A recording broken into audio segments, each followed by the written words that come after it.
So, yeah, I think I've about hit the wall. This is not a fun set of bosses to do as an endurance run. I've been doing some off-camera work to try and figure out some strategies and weaknesses, things like that. Some of the weaknesses I definitely had wrong. It's made at least one fight a lot easier.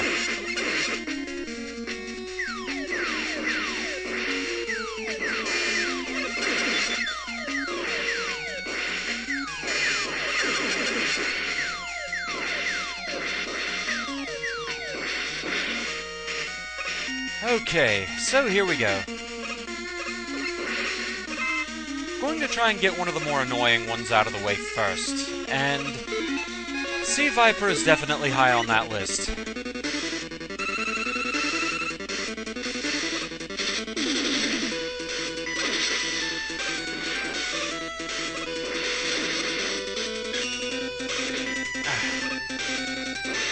Hers is definitely one of the more dangerous supers. It doesn't give you much reaction time.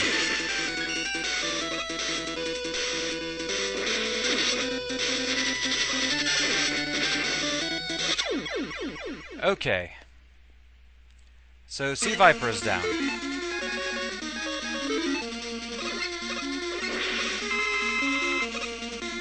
So now we'll try and take out one of the easier ones so that I can have another energy recharge.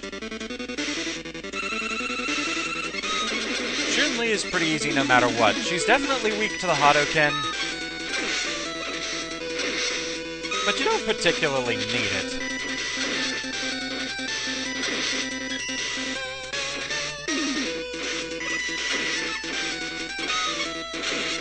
Getting nailed with the super certainly didn't help there.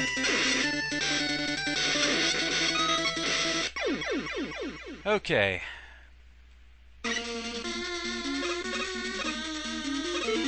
Let's see here. Probably ought to be recharging some of these just in case I end up needing them. Okay. So Dhalsim is definitely weak to the optic laser, and it's pretty much a complete shutdown if you're conservative with it. Yeah, there we go.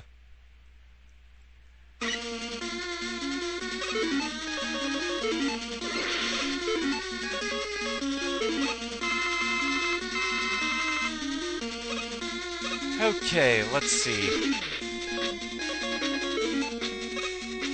Knowing that Rose is actually weak to the tropical hazard makes this a lot easier.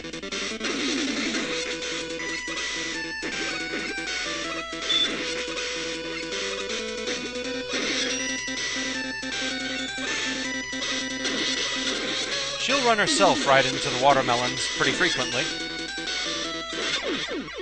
So there we go.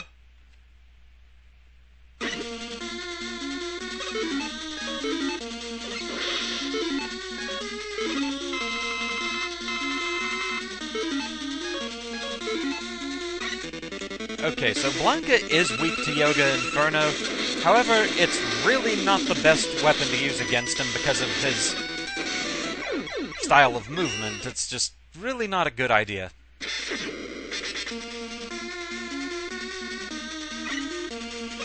So as long as I'm back to full life, let's go ahead and take out Rolento. He is weak to the Soul Satellite, but only the ones that are orbiting you, not the ones that you fire out. So, more or less, using his actual weakness against him involves tanking him.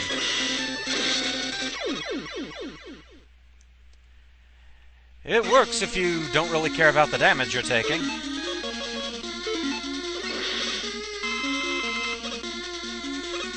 Okay. Ryu is actually weak to the Reflector. Except that he keeps doing that blasted spin kick that makes him invincible.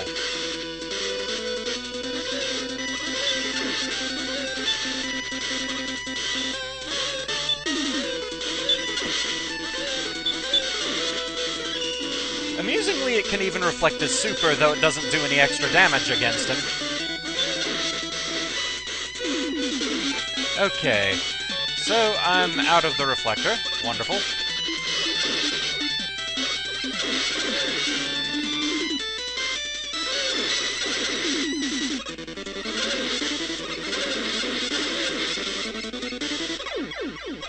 Okay.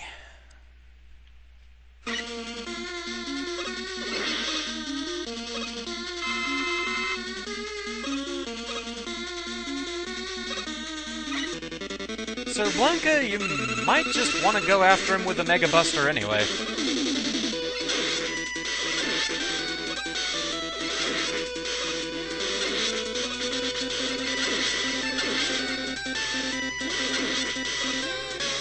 Just try and keep your distance as best you can.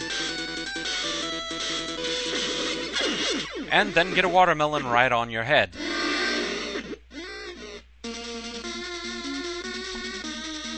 Aye. Oh, for an extra life for an E-Tank right about now.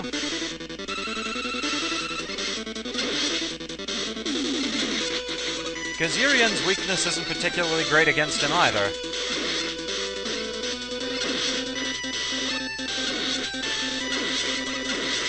He seems to be weak to the Minesweeper. It at least gets rid of his reflectors, but...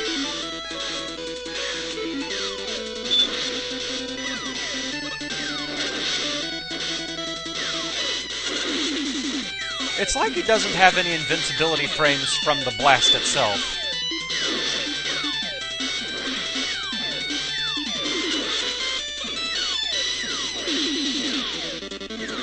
But actually landing it on him.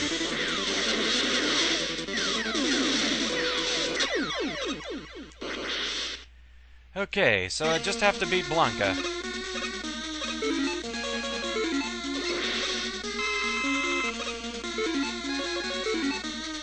If I can just tank him with the Inferno.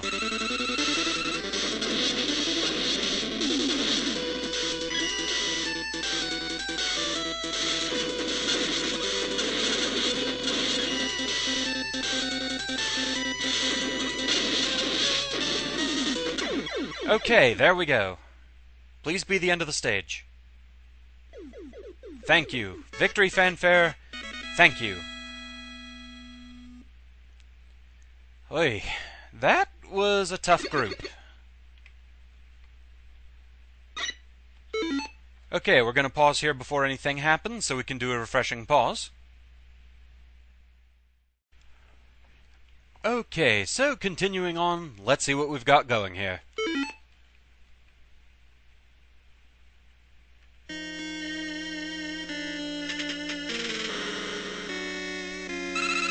M.bison, of course.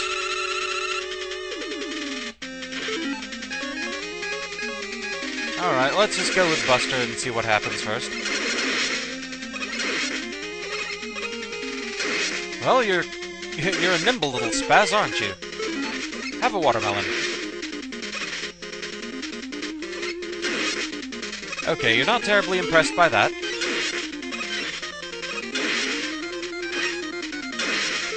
The reflector doesn't seem to be working. That's not doing much. You do not seem to like the optic laser, though.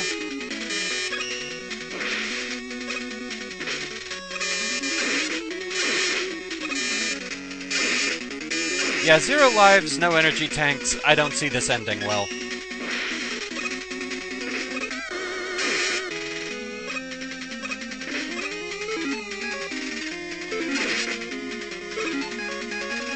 May as well switch back to that and may as well die. Okay.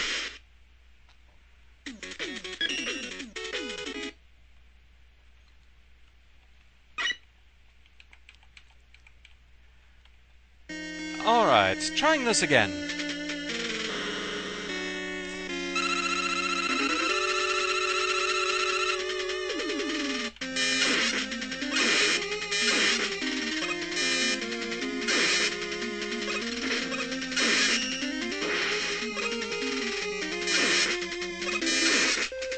Okay, yeah, best to stick toward the middle.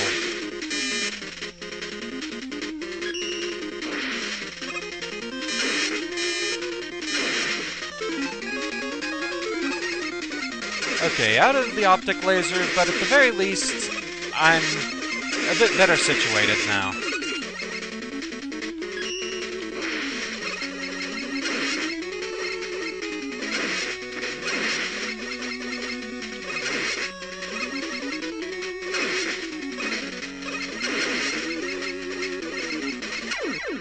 There we go.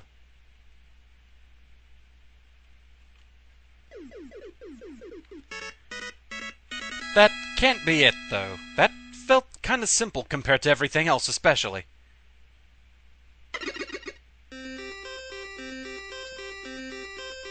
Wait, what? That really was it?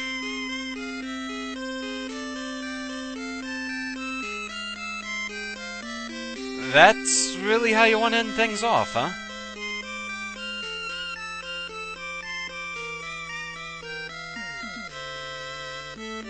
There has to be more to this.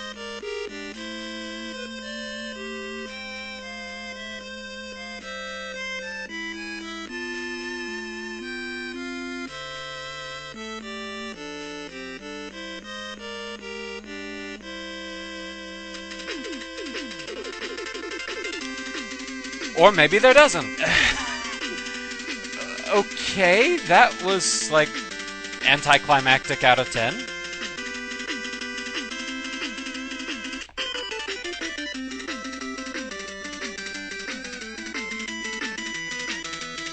I'm probably going to tack something on the end of this to really sort out my final feelings on this game. I'm going to need a little bit to kind of consolidate my feelings. Yeah, I need to remove myself from the game a little bit before I can really figure all that out. That was like an anti-difficulty spike.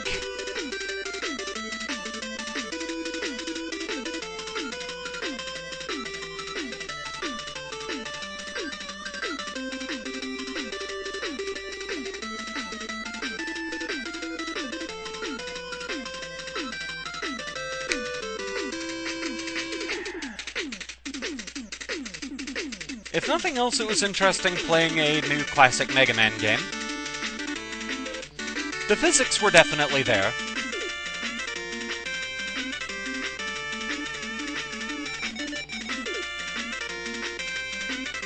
I have to give him credit for that, if nothing else. And the music was awesome in this game.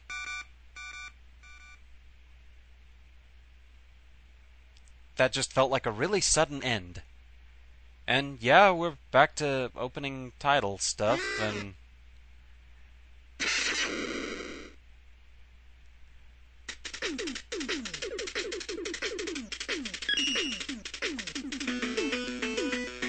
Yep, that was really it. Okay then. So, yeah, gonna stop the recording here, and I'll add some final thoughts at the end. Yeah.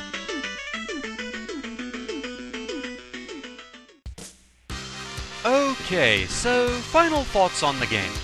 I'm recording this after having done all the editing and such, so I rewatched all the footage of my first time through the game with fresh eyes, and a mind that has had a decent night's sleep and such. At the end of the day, I would say this was an okay game. It did some things rather well, but others, not so much. For a fan game developed by I think maybe 3 people max, I know there was at least one separate person that did the music. This is a pretty impressive effort. One thing I definitely have to give credit on, the physics are there.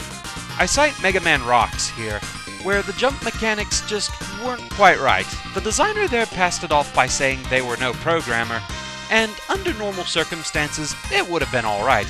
However, there are areas that expected precision low hops, which, with normal Mega Man jump physics, it would have been doable, but there, it just ended up being annoyingly harder than it should have been. You can see that on Raukow's LP of the game. Here, however, Mega Man definitely feels like Mega Man, so that's good. There are also a lot of little touches in the game that feel cool, like the Hyper KO background if a boss finishes you with their super. The game is not without issues, though. For example, randomly spawning E-tanks. Apparently that one I found in Ryu's stage wasn't supposed to be there, and people have even reported them appearing in boss rooms. The boss design overall is good, though I'm a bit iffy on Rose. It feels like, for one boss that isn't even a final boss, she has too many abilities. I honestly think it would have been okay if she at least didn't have the ability to randomly reflect some of your shots. After all, that's what Urien is supposed to do, so why give that ability to her as well? There's also the fact that Ryu spends way too much time in an invincible state thanks to his spin kicks.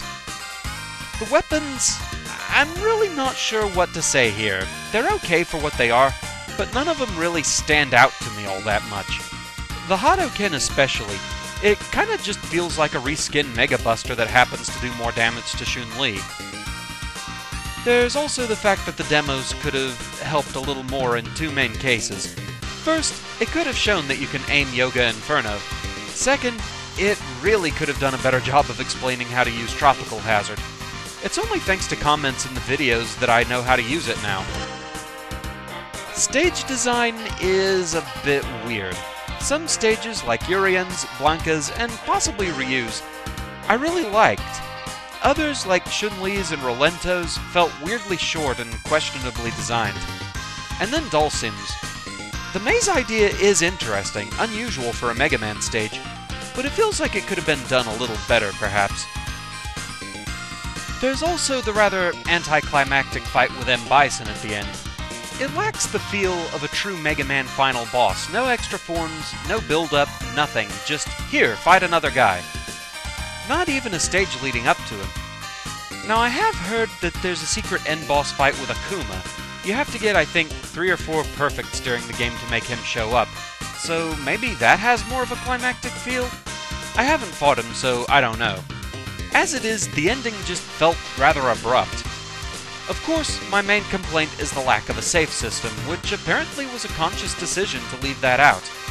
They equated it to Mega Man 1, how you can finish it in one sitting. My argument there is that just because you can beat a game in one sitting doesn't mean you want to. Or heck, if the power goes out in the middle of the game, would you really want to have to play all the way back through it again just to get to where you were? There is talk of a patch being made for the game to try and address some of these issues, so we'll see what that brings to the table whenever it comes out. Now, all that being said, I do still think this was a pretty cool thing. Sure, it could have been better, but overall, it's pretty cool, and hey, you can't go wrong with a free game to enjoy. Now, with just the subject of Capcom, they said they hoped this would serve as an apology of sorts to Mega Man fans, so at least they're acknowledging that they have been rather jerkish to us as of late. I don't know if I'd call this move an actual step in the right direction, but at least perhaps they've turned around and are facing the right direction now. They've released a survey on Capcom Unity about what fans want to see, and apparently the fan reaction to Street Fighter X Mega Man far surpassed their expectations. So what will the future hold? I guess we'll have to wait and see. So for now, that's all for this one. It was interesting playing through this, and I hope you all enjoyed the project as well. Happy holidays to everyone out there, and I shall see you again next time. Until then, fare thee well, and to all a good night.